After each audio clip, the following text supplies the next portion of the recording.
Thank you for listening to Depictions Media Radio.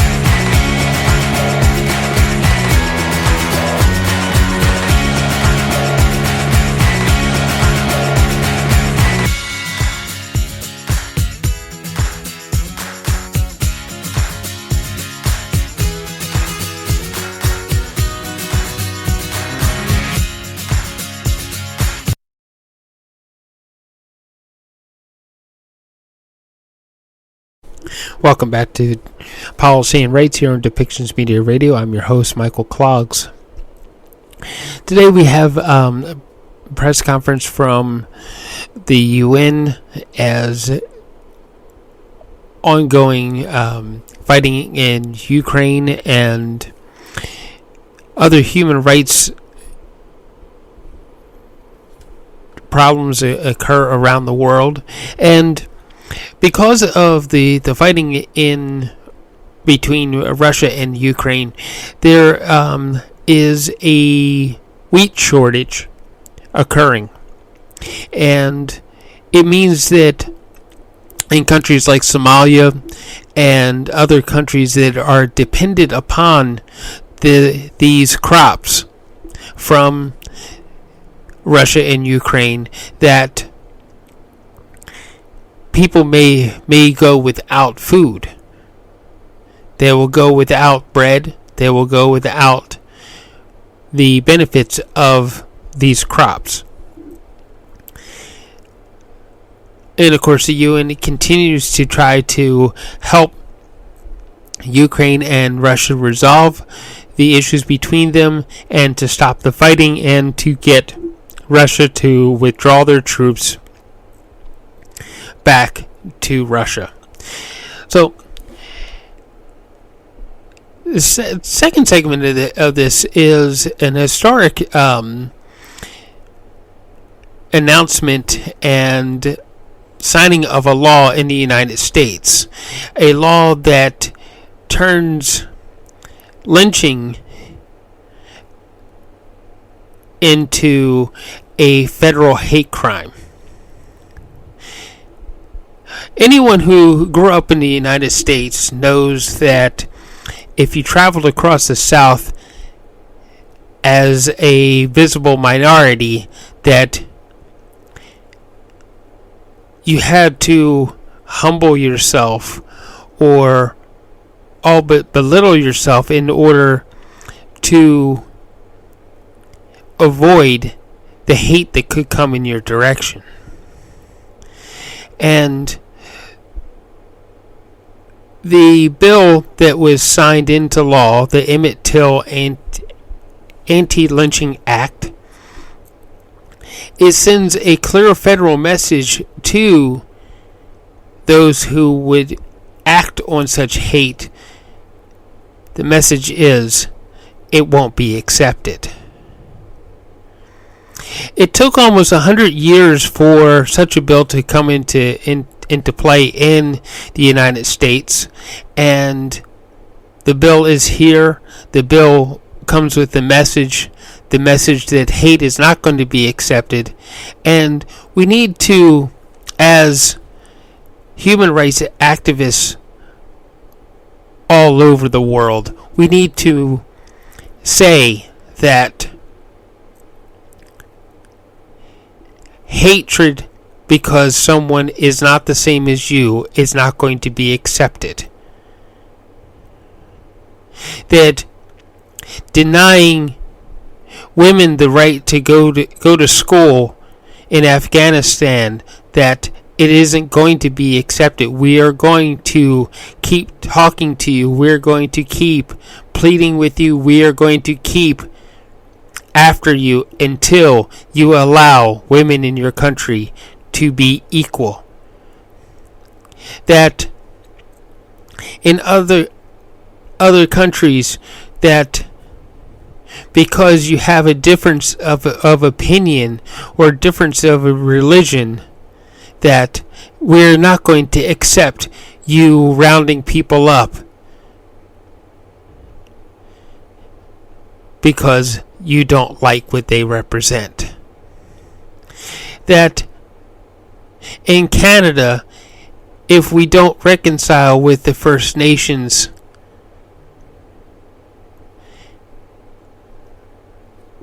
it won't be accepted.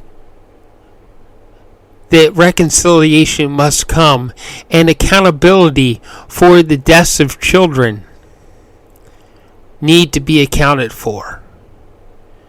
In the United States,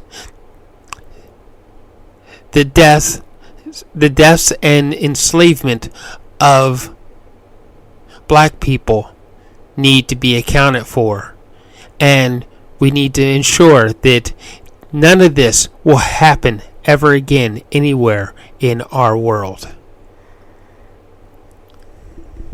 So listen to today's segments, and thank you for tuning in.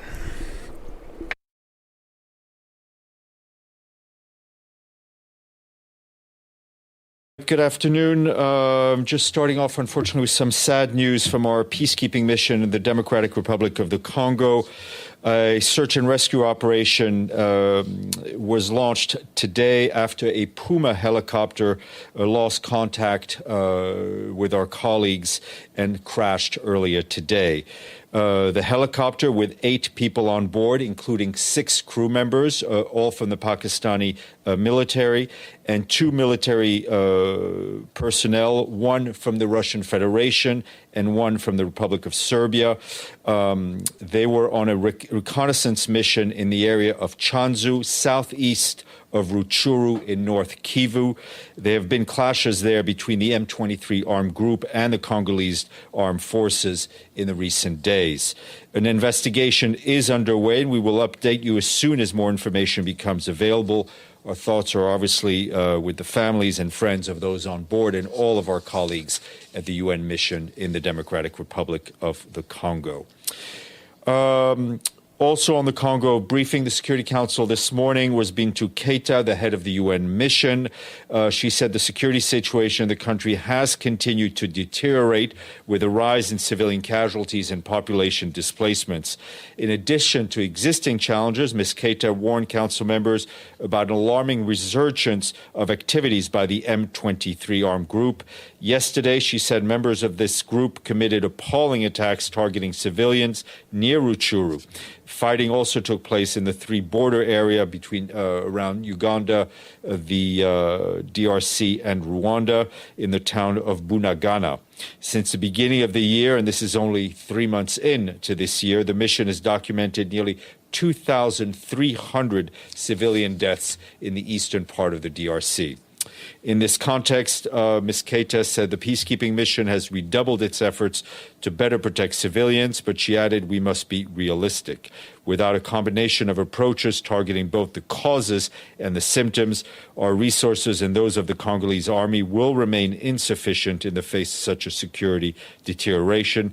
She reiterated her call for the implementation of the government of comprehensive political strategies, including measures and reforms that will make it possible to achieve stabilization and lasting peace in the eastern DRC. A few notes for you regarding Ukraine. I will start off with a statement on the visit of the Director General of the IAEA to Ukraine.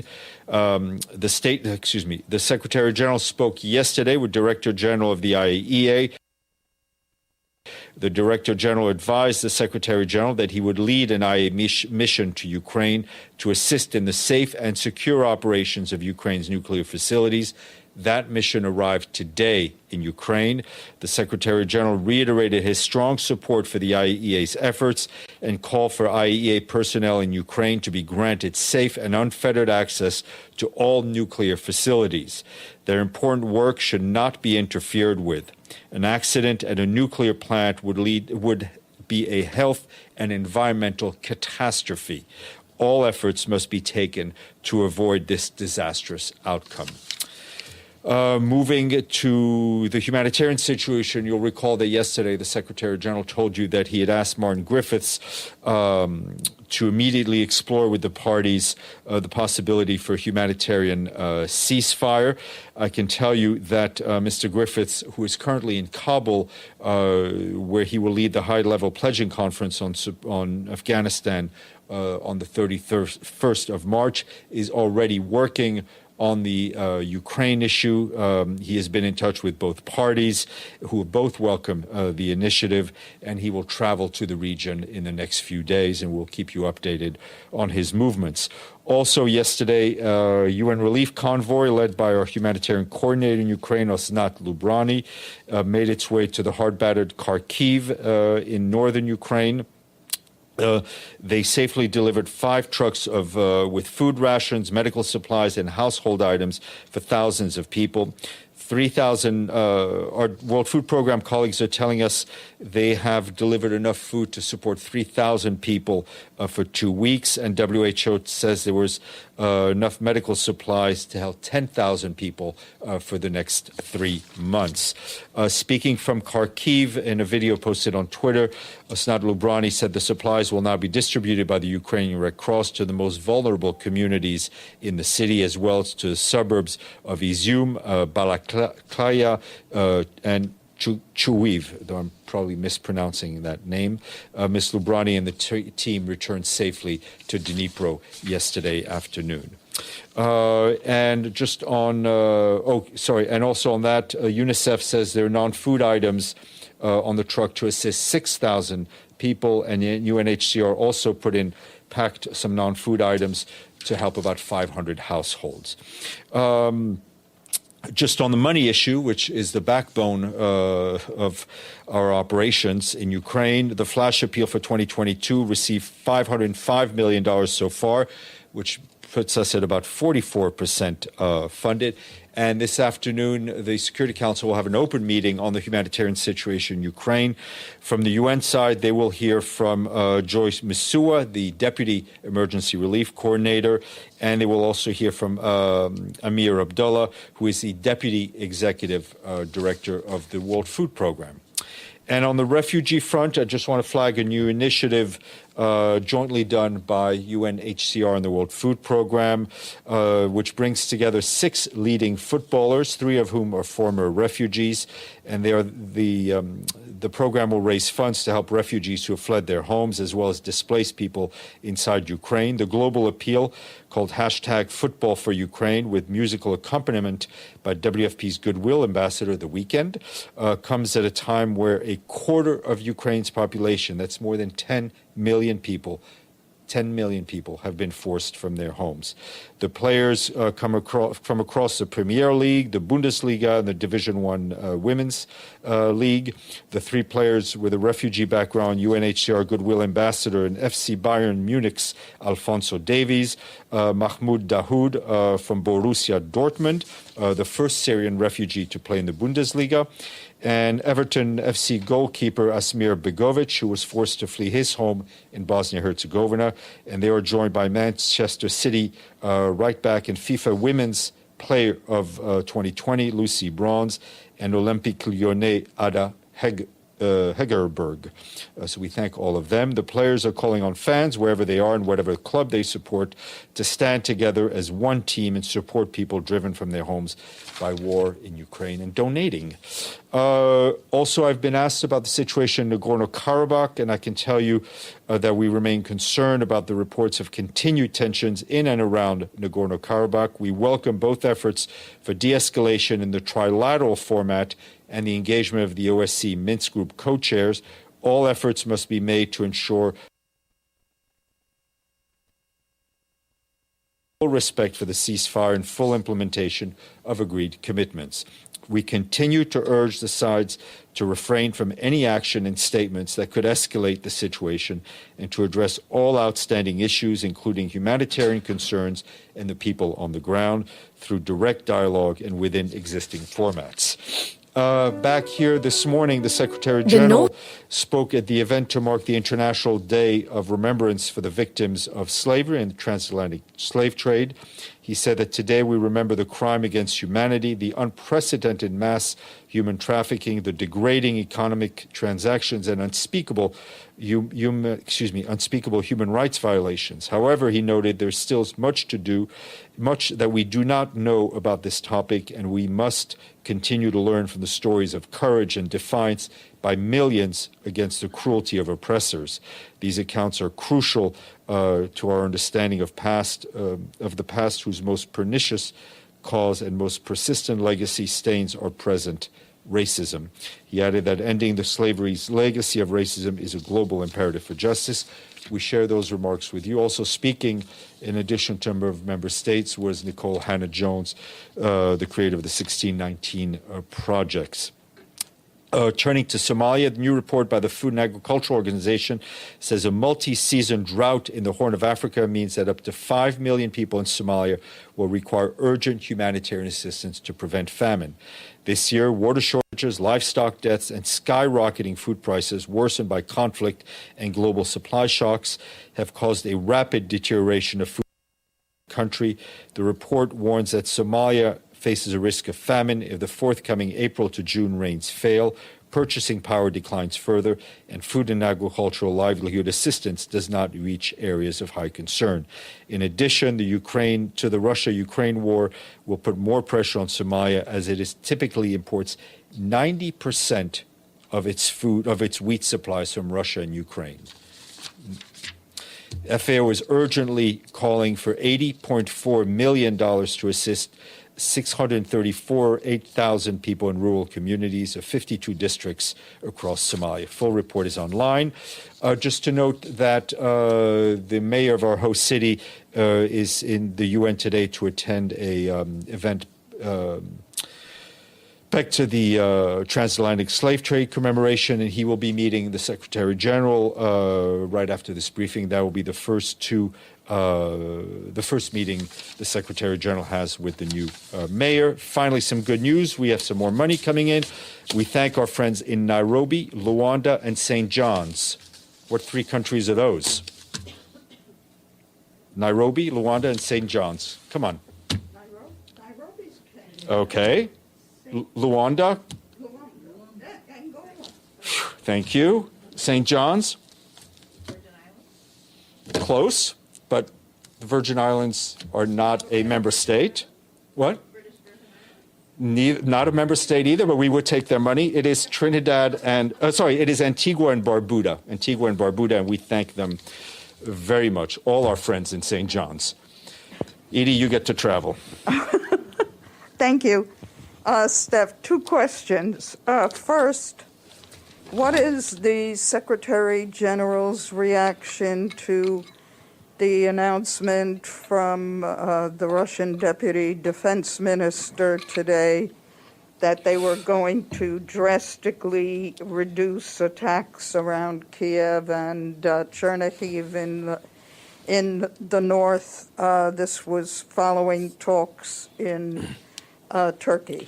Sure. We're obviously following what's going on in Turkey. We're following the statements and the various reports that have been made, including the comments by the Russian Federation, and there have been other positive comments. I think what is important for us is that these pledges, these commitments, be translated as quickly as possible into concrete agreements and concrete action on the ground that would enable us to help deliver humanitarian goods to help, and would hopefully also lead to a cessation of the fighting. Hold on 2 seconds. Let's hope I didn't say anything wrong. Okay.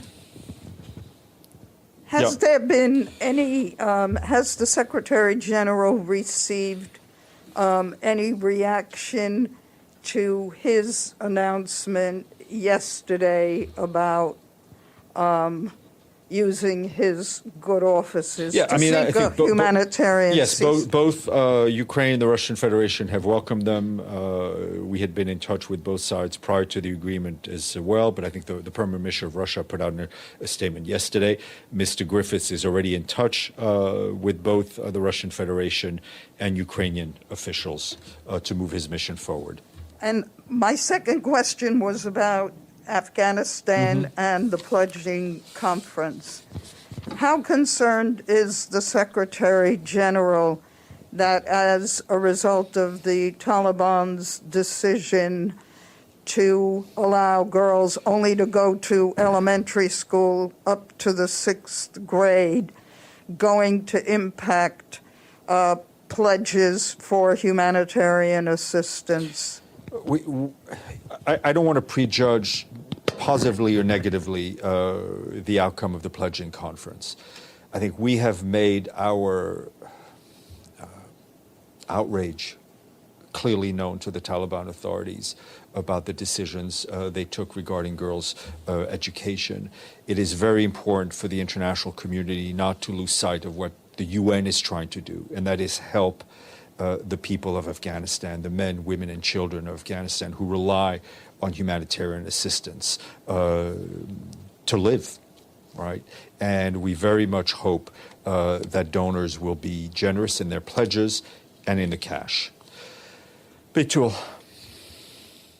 Thank you, Steph. I also have two questions. The first one is, can a member state be removed from the Human Rights Council with a resolution at the General Assembly? And does the Secretary General have a position on Russia's removal from the Human Rights Council? Look, and my second question, should I wait for you? Go ahead. Ask the second. It'll give me a little more time to think about my answer to the first. Okay, I already contacted the UN Mine Action here and UNDP, but haven't heard from them. Is the UN concerned about the sea mines and the Black Sea? Apparently there are, I think, according to the Russian media, more than 400. Can the UN verify those numbers? And just recently, the Turkish Foreign Ministry announced that they deactivated one. Is this a threat to the marine security? Are you guys concerned about it? We will... Obviously, we're following up on these. On these reports. Any mining of international waterways is extremely concerning, and the impact that would have on international shipping, on people. Obviously, the area we're talking about is critical to the export of foodstuffs from both the Russian Federation and Ukraine. On your first question, that's a question for member states, right? I mean, they set their own rules. This is a member state organization. What I would, however, say, and I've said this in the context of the World Tourism Organization, there is a certain level of concern about the setting of a dangerous precedent. And I will leave it. Just a quick follow-up. Has there been an example of a country being removed? I'm not from the Human Rights Council. I think you'd have to check with our Human Rights Council colleagues in Geneva. Maggie, and then Ibtisam, and then we'll move further south. Steph, on the helicopter crash in Congo, the Congolese army has put out a statement blaming the M23 for shooting it down. I don't think I heard anything in your statement. You said fighting in the area. Yes, no, I did not say anything. I think I would. This is a UN helicopter. I would encourage you all to wait for the information that we get from our investigation, and we'll have an update later on today. Obviously, the helicopter went there to monitor the situation where there has been fighting. As to the cause of the crash, I would indulge a bit of patience from you. Ibtisam. So I have two subjects. The first is about Yemen. Last Saturday marked 7 years since the escalation of conflict and the beginning of war in Yemen. So any comments from the SG on that? And then my second part is about the pledges conference. So back then you had... Which conference, sorry? The pledges for Yemen. The Yemen? About 10 days ago, I think. So you had back then, I think, 1.3 billion.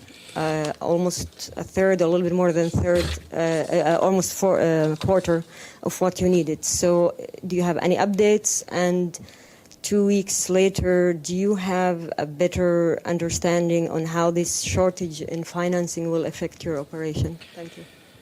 Okay.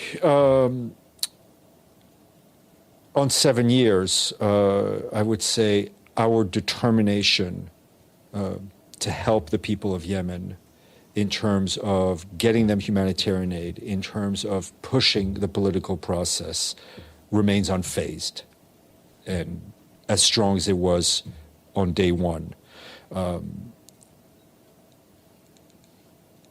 We continue to urge all the parties involved to gather around a table with the support of the UN to put an end to this this conflict that is just hurting the people of Yemen in unimaginable ways. Layered on top of that are the reverberations of the war in Ukraine on food supplies, on stretching humanitarian dollars. You asked what the impact will be if we get less money. Less money is less aid. It's a pretty simple mathematical formula. So we urge people to convert the pledges into cash, and if they haven't pledged, to do so, and to give cash. We will the numbers of where we are on the website, on the OCHA website, but we'll help you get them. I have another question on a different subject. So Michael Link, the special rapporteur on the situation of human rights in the Palestinian territory, occupied since 1967, issued a report, as you probably know, last week. He called on the international community to accept and adopt the findings in his latest report that apartheid is being practiced by Israel in the occupied Palestinian territory. Do you have any comments on that? Our comment is that Special Rapporteur, as you know, is independent from the UN. They act in independent capacity. The Secretary General's own position on the situation in the occupied Palestinian territory has been repeated often, either by himself, directly from him, or from his special coordinator. So, Special Rapporteur says what he wants to say. We say what our position is. Obviously, the Special Rapporteurs are a very important part of the human rights architecture, but they're independent from us. Can I follow up on that? Because, as you know, there were other reports coming to similar conclusions, including from Israeli human rights organization, Palestinian, American, like Human Rights Watch and Amnesty International. And you never engaged with these reports officially in the sense of trying to see whether they have a point, whether you as the SG would adopt or that conclusion or comment on it directly. I mean, it's not like we don't read them. And we're not informed from what from the research they do and the points that they make, but we have our own, the own language that we use and our own observations as to the situation. Kristen, Pam, and then we'll try to take a question from a man. Thanks, Stefan. On the IAEA Director General's visit, is it still the case that 2 facilities are in Russian control? Well, if you include Chernobyl and was it Zaporizhia or the other one? Can you confirm that there are 2 still in Russian control? Has there been any talks with Russia about getting access to those facilities? And do you have any updates on the condition? You referred to the employees there needing to get access. Is that anything improved for them there? I would ask you to check in with our colleagues at the IAEA. They're in the lead on this. Our understanding is that they have been in touch with the Russian Federation because obviously we need the cooperation of both. The Secretary General is backing the Director's General mission really 100% because we feel this is, I mean, the word critical is kind of underwhelming. But it is really a critical mission to ensure the safety of all these nuclear facilities, whether they're active nuclear reactors or Chernobyl itself. Pam. Thank you, Steph. Follow-up to Kristen's question on the IAEA. Ukraine said last week that Russian forces were militarizing the deconfliction zone, I think it's called, the inclusion zone around Chernobyl. That is sort of IAEA, but it also deals with the UN generally in terms of commitment to safety of nuclear facilities. Do you have any comment on that? And if you want me to give you the second one, the second is there any will there be a readout? And what is the Secretary General's message to Mayor Eric Adams? Thank you. On the first question, you'd have to ask the IAEA because they have more up-to-date information I have. The message to the mayor is how much we appreciate the support we get from our host city and the support New York City has given to the United Nations, and as a reminder that I think all of us here who work in the UN may be from different places, but after a few weeks here, we all become New Yorkers very quickly. Yep. Thank you. On Ukraine and regarding the Global Crisis Response Group on Food, Energy and Finance in the UN that the SUG established 2 weeks ago. Is there any update on this, and could you elaborate more on its work? No update from what we said earlier. Obviously, it is a critical way that the UN system can mobilize and look at what we need to do now in order to avert greater reverberations of this crisis, which may very well impact a big number of our social indicators, SDG indicators. But we'll try to get you an update with it. And there's kind of the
But that's how we set it up. Well, ladies and gentlemen, good afternoon. I just signed into law the Emmett Till Anti-Lynching Act, making lynching a federal hate crime for the first time in American history. I want to thank Vice President Harris, who was a key co-sponsor of this bill when she was a United States Senator.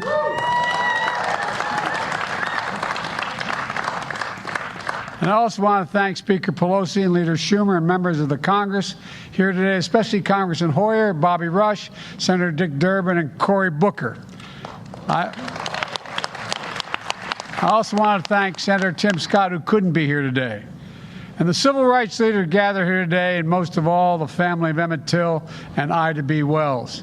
Thank you for never giving up, never, ever giving up.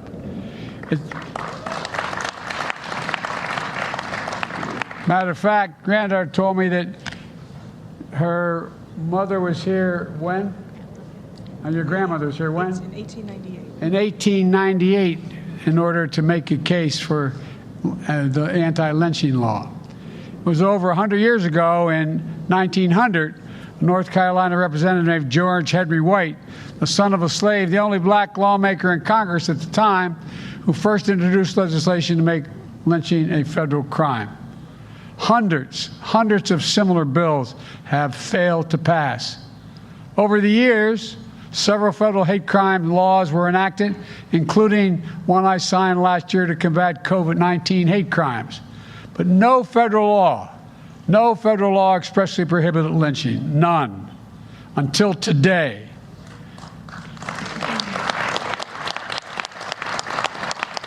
One of the leading chronicles of our history of the lynching is Brian Stevenson, who happens to be a Delawarean from my home state, who wanted very much to be here today, but he could not. He helped build a National Memorial for Peace and Justice in Montgomery, Alabama, America's first site dedicated to understanding the legacy of lynching. You know, his extensive research showed that between 1877 and 1950, more than 4,400 black people were murdered by lynching, most in the South, but some in the North as well. That's a lot of folks, man, and a lot of silence for a long time. Lynching was pure terror to enforce the lie that not everyone belongs in America, not everyone is created equal. Terror to systematically undermine hard-fought civil rights. Terror, not just in the dark of the night, but in broad daylight. Innocent men, women, and children hung by nooses from trees, bodies burned and drowned and castrated. Their crimes?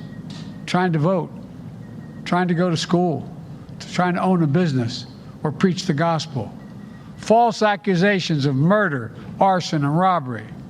Simply being black. Often the crowds of white families gathered to celebrate the spectacle, taking pictures of the bodies and mailing them as postcards. Emmett Till was an only child. He grew up in the south side of Chicago with his mother Mamie and grandparents and cousins. In the summer of 1955, Emmett turned 14 years old, ready to start 8th grade in the fall. Before school started, he wanted to visit his cousins in Mississippi. So Emmett's mom dropped him off at the train station in Chicago. Her own family fled the Delta decades earlier. So she told him the unwritten rules she had to follow. Quote, "Be very careful how you speak. Say yes, sir, and no, ma'am. And do not hesitate to humble yourself if you have to get down on your knees." End of quote. That same speech, that same admonition, too many black parents today still have to use that admonition. They have to tell their children when it comes to encounters with the law enforcement, you know, and so many other circumstances. She kissed Emmett goodbye. It was the last time she saw her son alive. Days after he arrived in Mississippi, Emmett's mutilated body was found in a river. Barbed wire tied around his neck and a 75-pound cotton gin fan attached to that wire as he was thrown into the river. Emmett's mother, his mother, demanded that her son be sent home so that his funeral in Chicago could be an open casket. Here's what she said: "Let the people see what I've seen." America and the world saw what she saw. Emmett Till was born nearly 40 years ago, after the first anti-lynching law was introduced. Although he was one of thousands who were lynched, his mother's courage to show the world what was done to him energized the civil rights movement. Exactly 100 days later, Rosa Parks was arrested on the bus in Montgomery. Her statue sits in my office. She said, "I thought of Emmett Till and I couldn't go back. I thought of Emmett Till and I couldn't go back." Dr. King often preached about, quote, "the crying voices of little Emmett Till screaming from the rushes of the Mississippi." To the Till family, we remain in awe of your courage to find purpose through your pain. To find purpose through your pain. But the law is not just about the past. It's about the present and our future as well. From the bullets in the back of Ahmaud Arbery to countless other acts of violence, countless victims known and unknown, the same racial hatred that drove the mob to hang a noose brought that mob carrying torches out of the fields of Charlottesville just a few years ago. Racial hate isn't an old problem. It's a persistent problem. A persistent problem. And I know many of the civil rights leaders here know, you heard me say it 100 times. Hate never goes away. It only hides. It hides under the rocks. And given just a little bit of oxygen, it comes roaring back out, screaming. But what stops it is all of us, not a few. All of us have to stop it. People like Ida B. Wells, one of the founders of the NAACP, established 100 years ago in response to racial terror across the country. A brilliant, gifted writer. She exposed the barbaric nature of lynching as a tool to intimidate and subjugate black Americans. In her words, her courage, her convictions, she was trying to prevent the murders of Emmett Till and Ahmaud Arbery.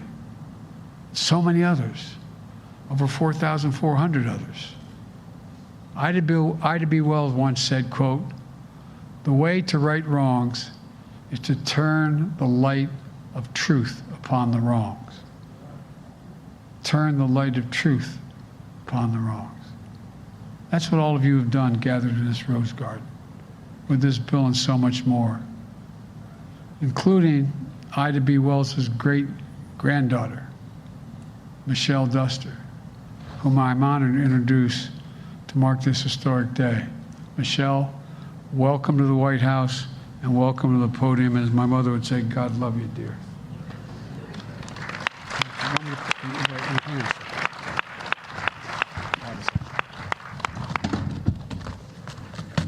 Thank you. All right. I didn't see you there. I'm sorry. I'm going to just take a moment to take in this because it has been a very long time. Thank you, President Biden, for that introduction and for your leadership in signing this bill into law. My brother Dan and I are honored to be here and represent our great-grandmother, Ida B. Wells Barnett, who once said, "Our country's national crime is lynching." She was born enslaved in 1862, Holly Springs, Mississippi, the same state where 14-year-old Emmett Till was lynched 93 years later. She became one of the first investigative and most prominent journalists and civil rights activists of her time. She carefully chronicled names, dates, locations, and excuses used to justify lynchings. She wrote articles and pamphlets and gave speeches about the atrocities.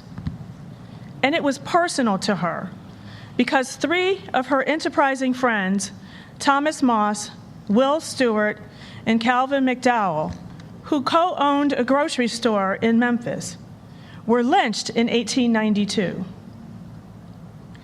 She knew these upstanding men who were leaders in the community. They were guilty of no crime. Through her writing and speaking, she exposed uncomfortable truths that upset the status quo. Truths that lynching was being used as an excuse to terrorize the black community in order to maintain a social and economic hierarchy based on race. And for that, her life was threatened, her printing press was destroyed, and she was exiled from the South.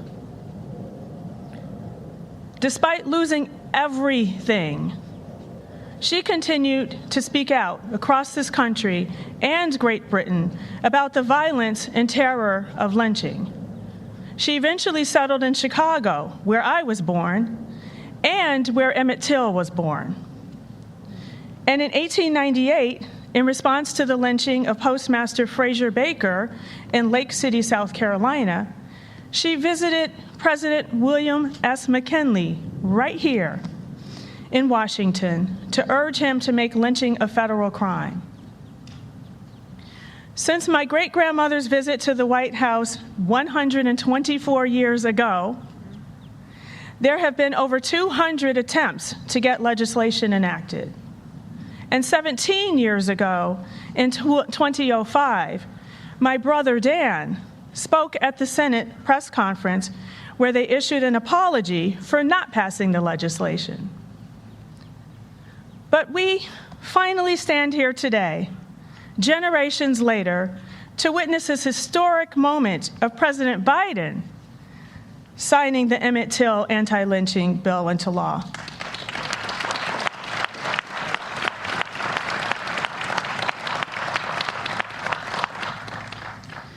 We are here today because of the tenacity of the civil rights leaders and commitment of members of Congress who are here today. And because of someone who was instrumental in this bill when she was a senator, and someone my great-grandmother would especially be proud of. It is my humble honor to introduce the Vice President of the United States, Kamala Harris.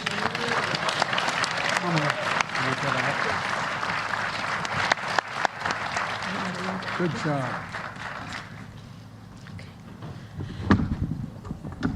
All good.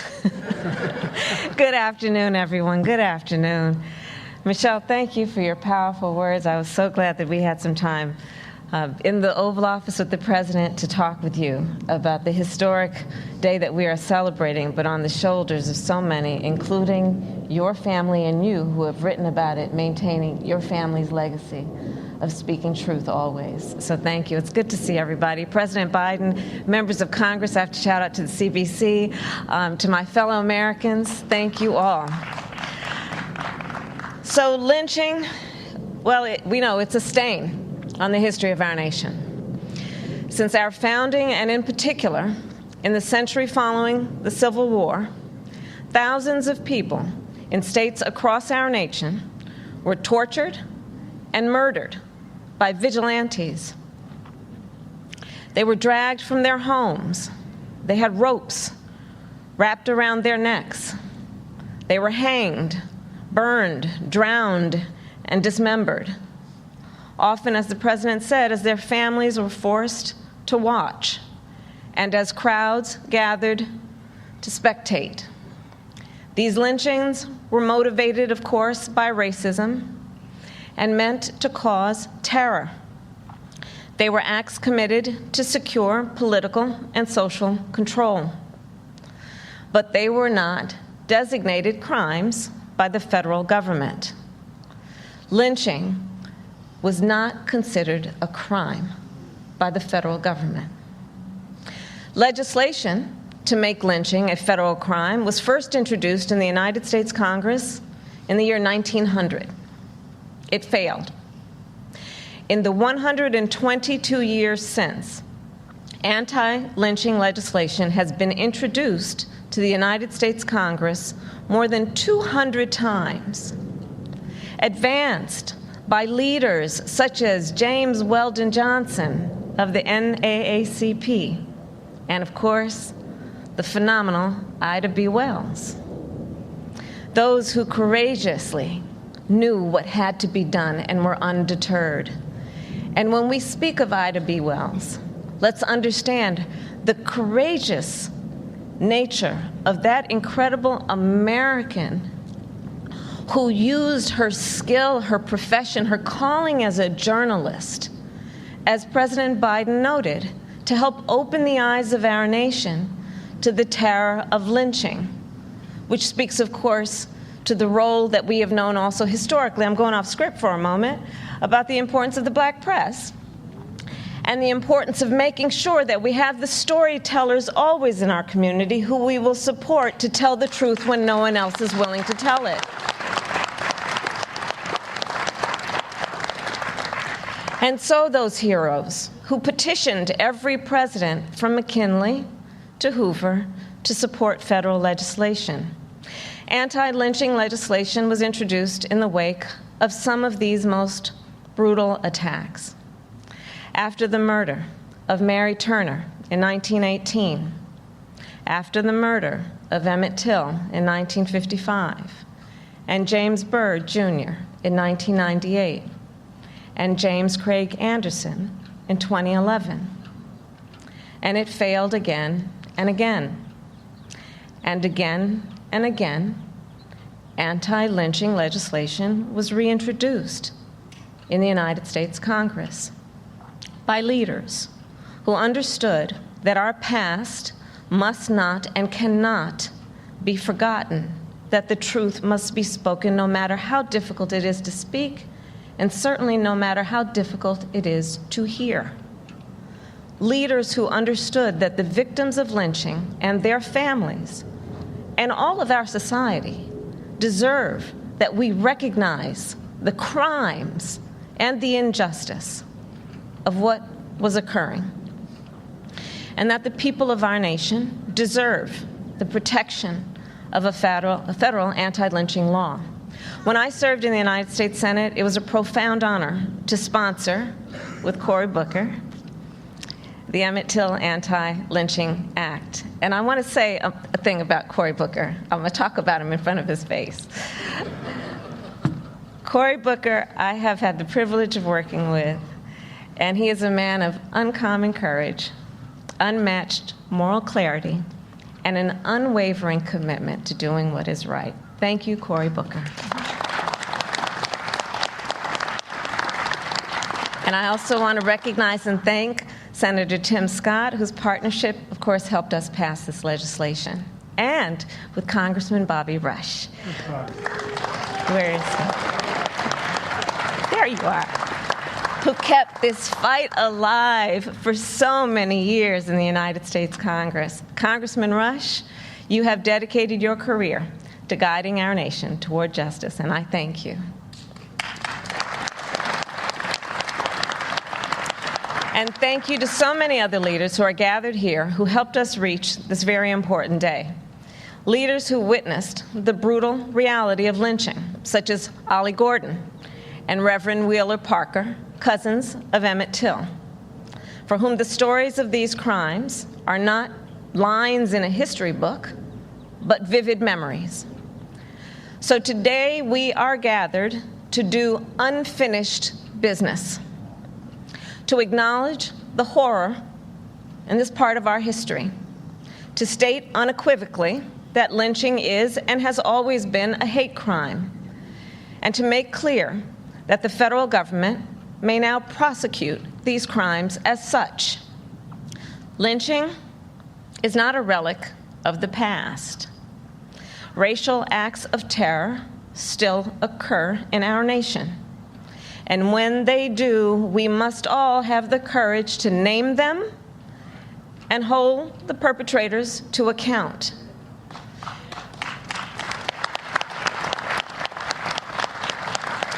And with that, I'll close by saying this. I believe that so often, and it has been said, the victims of lynching were targeted. And let's be clear about this, because they were working to build a better America. That's what they were doing. It was in everybody's best interest what they were doing. But unfortunately, the cowards couldn't see, didn't understand. Those folks who were killed, they were business owners, creating economic opportunity in their community by which all would prosper and benefit. They were teachers, educating the next generation of America's leaders. They were activists who were defending the sacred freedom to vote. So today, as we recognize them, as we recognize our history, let us also be here gathered to recommit ourselves to that unfinished business as well, to continuing to fight for freedom, for opportunity, and justice for all. May God bless you, and may God bless America. Thank you all. Great job.